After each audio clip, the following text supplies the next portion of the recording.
Bismillahirrahmanirrahim.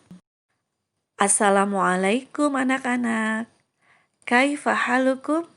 Semoga selalu dalam keadaan sehat semuanya. Insya Allah, pada hari ini kita akan melanjutkan kisah teladan Nabi Muhammad SAW. Ketika berusia 12 tahun, Nabi Muhammad diajak oleh pamannya berdagang ke negeri Syam. Dalam perjalanannya, ia bertemu dengan pendeta Nasrani yang bernama Bahira. Pendeta tersebut melihat ada tanda-tanda kenabian pada diri Muhammad. Ia menasehati Abu Thalib agar menjaga keselamatan Muhammad.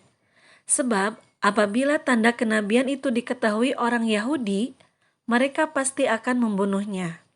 Atas nasihat pendeta Bahira, Abu Thalib akhirnya membawa Muhammad kembali ke Mekah. Saat usianya menginjak dewasa, terjadilah peperangan antara suku Quraisy dan suku Hawazin. Perang tersebut terjadi pada bulan-bulan suci yang seharusnya semua kabilah tidak boleh berperang. Perang itu dikenal dengan Perang Fijar. Dalam perang tersebut, Muhammad mendapat tugas mengumpulkan anak panah yang dilesatkan oleh suku Hawazin. Anak panah tersebut digunakan kembali oleh pamannya untuk melawan pihak Hawazin. Setelah berlangsung 4 tahun lamanya, Perang Fijar akhirnya berakhir dengan kesepakatan damai antara kedua belah pihak. Kejujuran dan kebaikan budi pekerti Muhammad telah terdengar di kota Mekah. Hal ini membuat seorang wanita bangsawan Quraisy yang kaya raya bernama Khadijah binti Khuwailid memintanya untuk memperdagangkan barang dagangannya. Muhammad menyetujuinya. Kemudian Muhammad berangkat ke negeri Syam untuk berdagang. Nabi Muhammad menjual dagangannya dengan cara yang santun dan penuh kejujuran. Seluruh barang dagangannya selalu habis terjual. Ia memperoleh keuntungan yang besar.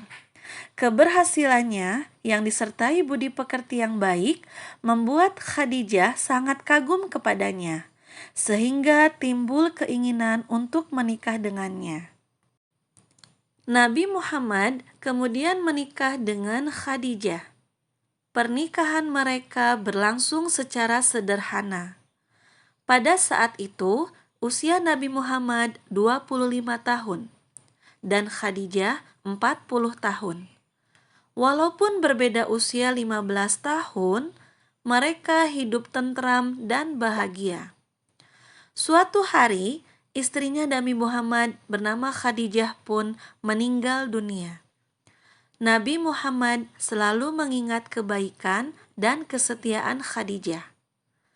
Kemudian Nabi Muhammad menikah lagi, di antaranya dengan Aisyah putri Abu Bakar As-Siddiq. Nabi Muhammad dikaruniai anak, di antaranya bernama Qasim, Abdullah, Ibrahim, Zainab, Ruqayyah, Ummu Kulthum, dan Fatimah. Ketika Nabi Muhammad berusia 40 tahun, beliau menjadi Rasul Allah. Pada suatu hari, Nabi Muhammad berada di Gua Hira pada bulan Ramadan menjadi awal kerasulan dengan ditandai turunnya wahyu pertama, yaitu Quran Surat Al-Alaq ayat 1-5. Setelah menerima wahyu, Nabi Muhammad berdakwah mengajak kaumnya untuk masuk Islam dan beribadah hanya kepada Allah. Di Mekah, beliau berdakwah selama 13 tahun. Orang-orang Quraisy tidak suka dengan dakwahnya Nabi Muhammad.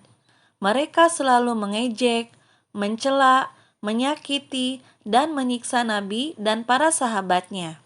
Namun, Nabi dan para sahabatnya tetap bersabar dan tidak membalas dengan kejelekan yang serupa.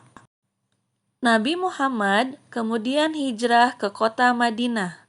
Beliau berdakwah di kota Madinah selama 10 tahun. Sampai dengan akhirnya Nabi Muhammad SAW meninggal dunia pada hari Senin di bulan Rabiul Awal tahun 11 Hijriah di usia 63 tahun. Alhamdulillah, kisah Nabi Muhammad SAW telah selesai. Semoga kita semua dapat meneladani akhlak mulia beliau. Ilaliko.